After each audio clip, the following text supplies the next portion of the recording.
Hi, welcome to yet another weather lesson. It is a Wednesday afternoon. I am meteorologist Alexandra Cranford and we are baking today. So it's been a little while since we've been baking at these weather lessons. So I hope that you guys are interested in doing a little bit of baking with me. So I am again live from my kitchen and today we are baking and kind of bringing a little bit of science into it as we bake what I am doing today, which is a molasses bread, which I really like, and it's pretty easy. It's a very simple, fun kind of little recipe. You can whip it up really quickly.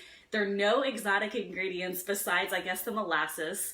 And other than that, it's really just basic baking ingredients, and it's very easy. Remember a few weeks ago, we made an almond cherry bread, and that one too was pretty easy, I thought, with all that you needed really was almonds and cherries to kind of make something a little bit different. And this, I think, is really good if you do like that kind of really good, sweet, kind of deep flavor of molasses. And again, if you have a little bit maybe in your pantry or something and you have kind of been wanting to make something with it, or, you know, sometimes it seems like those bottles of molasses can occasionally stay on the shelf for like a couple of years and you're like, oh yeah, I should use that. So if that is your situation, then we're going to be baking with it today. So it'll be a nice way that you can use it. So again, this is molasses bread. It's really simple, just a few of these ingredients, and I will show you them here. And it starts with a little bit of butter. This really actually isn't an incredibly butter heavy sort of bread. And let's be honest, it's really kind of more like a cake. We have butter, we have a little bit of sugar, we have 1 egg that goes in, and then a ½ cup of molasses. Then that would be the wet ingredients, and then the dry ingredients, which is a bit of flour, some baking soda, and then some spices. So cinnamon, I put in cardamom and ground cloves. You could easily do cinnamon and a little bit of nutmeg if you have that, or and so these are kind of the things that I picked, but again, feel free to use whatever you have in the pantry. For example, these are just the ones that I always use, so that's what I used for this. And then a tiny bit of salt and then a little hot water. So very easy sort of ingredients that, again, almost all of us have. I think that would be, something to have is molasses. And if you already have that and are trying to think of a way to use it, then this is definitely a fun and easy recipe for you. To get into the science of it a little bit, different kinds of leaveners or the different things that would make your cake or bread rise. We did a bread baking where we used yeast and we talked about how that works. We did one where we talked about baking soda and baking powder and how those create a little chemical reaction that helps things to rise. So in this recipe, you can clearly see that we are using baking soda and also the power of an egg to kind of get this to rise. And I must say, this one doesn't rise a whole lot, but it does kind of stay kind of thick and dense and moist, but I like it that way. So I hope you do too. And then is molasses because it is a little bit confusing to me. Also, I used to get confused about what brown sugar is because I was like, is it unrefined sugar? Is it sugar with molasses in it? Brown sugar, by the way, if you have just regular sugar and then you add a little bit of molasses to it. So molasses itself, though, is this really thick syrup, of course, as you know, and it's formed during the sugar making process. So when you have sugar cane or sugar beets, they're mashed up, it's boiled, and then the sugar crystallizes during this process of boiling. So the sugar crystals are brought away, and that's what, of course, would be sugar, and then there's this liquid left over. And so that kind of product of that process is molasses. And if it's boiled again, then it would be a darker molasses that comes out of that. And if it's boiled a third time, you can do it several times, then it would become that really dark, thick, super gooey blackstrap molasses. Something a little bit different that some of you Harry Potter fans may be into. I'm a huge Harry Potter fan, as you may know. And what I am using today was actually something that I had in my pantry, which is treacle. And do you remember Harry Potter's favorite dessert is treacle tarts? And they're always talking about treacle pudding and treacle desserts like that. So this is treacle, by the way. This would be black treacle. And I've used it all, I poured it out already, but it really looks just like molasses, and it's kind of the British version of a thick, dark molasses. So something a little bit different. I use this because again, I had this can and I was like, I need to start using this. So that's why I use this. But of course, please feel free to just use regular molasses if that's what you have, which honestly, of course, that's what I would normally have too. I'd ordered that a long time ago. So in any case, that's the treacle. Just like molasses, that would be made in Great Britain, as opposed to what we would call molasses, the byproduct of that sugar process that we get to enjoy. And again, I really like the molasses flavor. It's so dense and thick, and it's very viscous. So for student friends who are joining me, you may know about and sluggish sort of a material can be, a kind of semi-liquid sort of material. And so I will show you that in a second. So for the ingredients, again, we're gonna start with butter and we'll just whip this up really fast. This is a very fast, easy kind of little recipe. I have my oven preheated to 350 degrees. Then 2 tablespoons of butter, again, not really that much, and I have it softened. And a 1/4 of a cup of just plain, past the molasses a little bit with sugar. And we're just going to kind of cream that together. So if you have a beater, you can use that. I'm just going to kind of loosely get all this together in my bowl and just kind of break it up with a little fork. That's how I'm going to do mine. Sometimes I like doing things without a bunch of machines and stuff. If you have something like that, that's great. And I do, of course, use a beater and things like that for some recipes. You might have seen me making the meringues. I don't know if you guys tried those lavender meringues, but definitely had to use a beater to beat egg whites. That would have taken a long time to do by hand. But I do like to do it by hand when I can, because it's just kind of fun to see it all come together and just kind of actually, yeah, use your muscles a little bit to get it in there. So I have this mainly creamed up at this point. Everything's all kind of combined.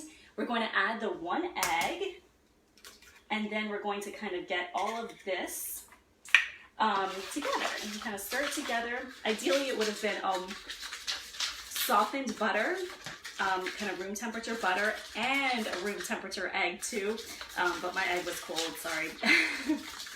I just finished the noon newscast. You guys might have seen that. And so when I finished that, I had to get out my egg from the refrigerator. It's still a little bit on the cold side. So I'm just mixing everything together. So far we have 2 tablespoons of butter, a 1/4 of a cup of sugar, and 1 egg.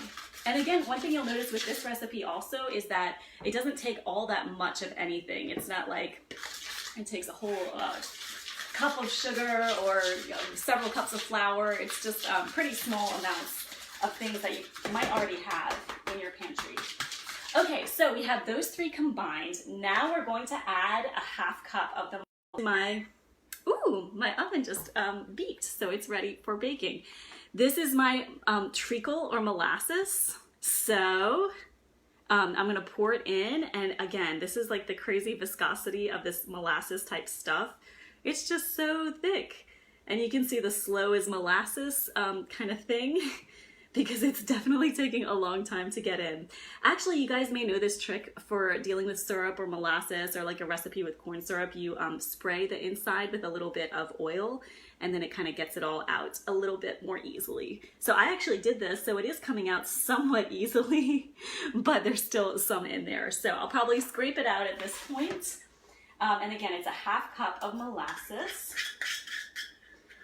or treacle, which I was using the Harry Potter approved treacle. And let's see, now I'm going to stir all of this together. And then, so this will do it for the wet ingredients. It's pretty easy just to kind of get all of this together, stir it around, and then we will get the dry ingredients together, and then we will add the dry ingredients to the wet. So for the dry ingredients, this part is really simple. It's a cup of flour.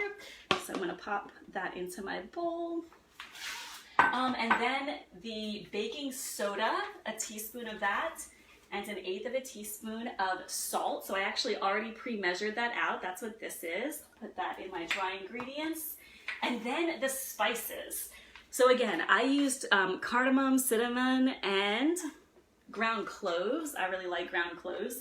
If you had nutmeg or ginger or something, of course you could use that. You could probably even use pumpkin pie spice if you have a little bit of that lying around somewhere and kind of want to get that used.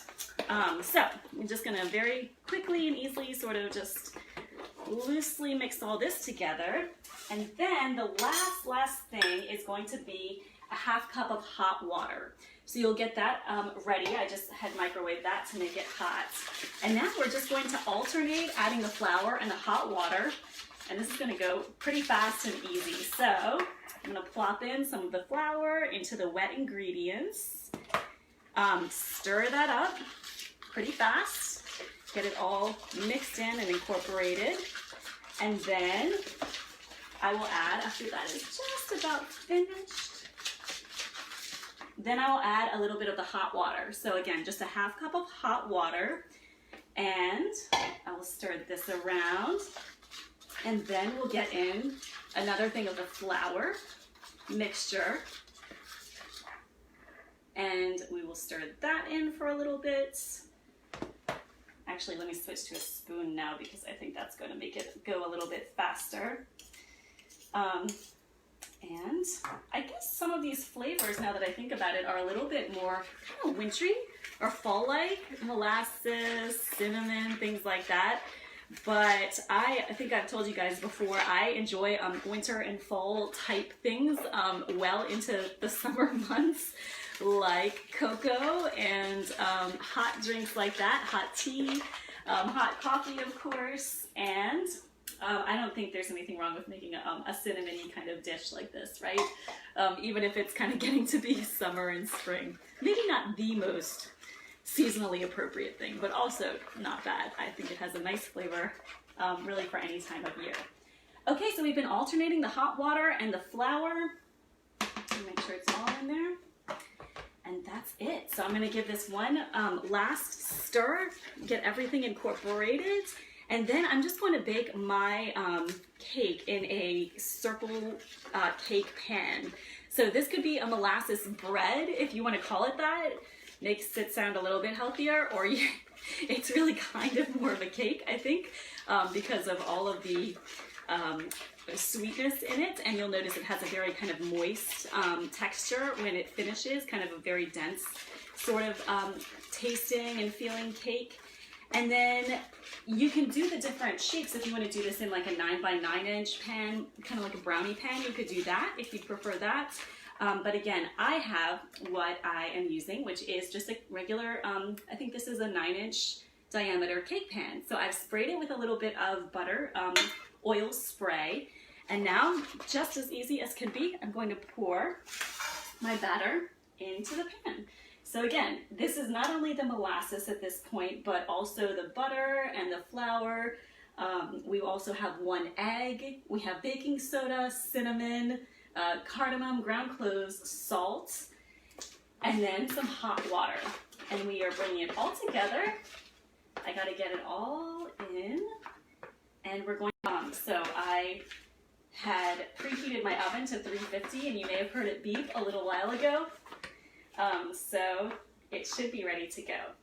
So I got almost all of it in. I'm gonna just level it out a little bit, although it probably will. And here it goes into the oven at 350, and I will bake it for about 25 to 30 minutes. So here it is in its liquid form. And again, my oven is right here, and it is truly on and is truly hot. Making it even hotter on this warm day in my kitchen.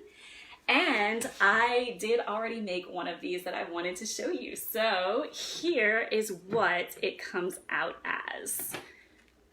And it's just as you would imagine, right? It actually looks a lot like a chocolate cake, very, very similar looking to a chocolate cake. Sticky sort of texture. I think it's really good. And again, it's really easy with a lot of very basic ingredients that most of us have. So pretty good. Again, it comes out maybe about 1 inch thick, so it doesn't rise all that much. Delicious. It has that really nice, thick, deep sort of molasses flavor, and it is sweet and moist, just what you want from a kind of bread or cake. interested to try it if you'd like to. And if you have all of these ingredients, which I'll show once again, and again, you just combine the first two, then you add the third, and then you add the molasses. You put together all of the dry ingredients, and the final step is just to add to the wet ingredients, alternating the dry ingredients and then the hot water. And you do that just maybe 3 or 4 times, and then you have a nice batter. So I hope you enjoyed this weather lesson, we'll call it. A science lesson, a baking lesson is really what it was. And I hope you feel inspired to try it. If you guys have been baking anything good, let me know too. I love to see recipes and hear what you guys are baking.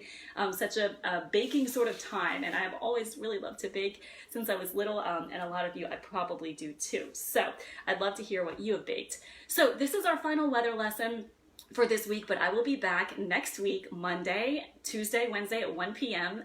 For more Facebook Lives, and we'll be covering more kind of traditional weather topics, as well as maybe getting in a baking lesson, possibly one of those days next week.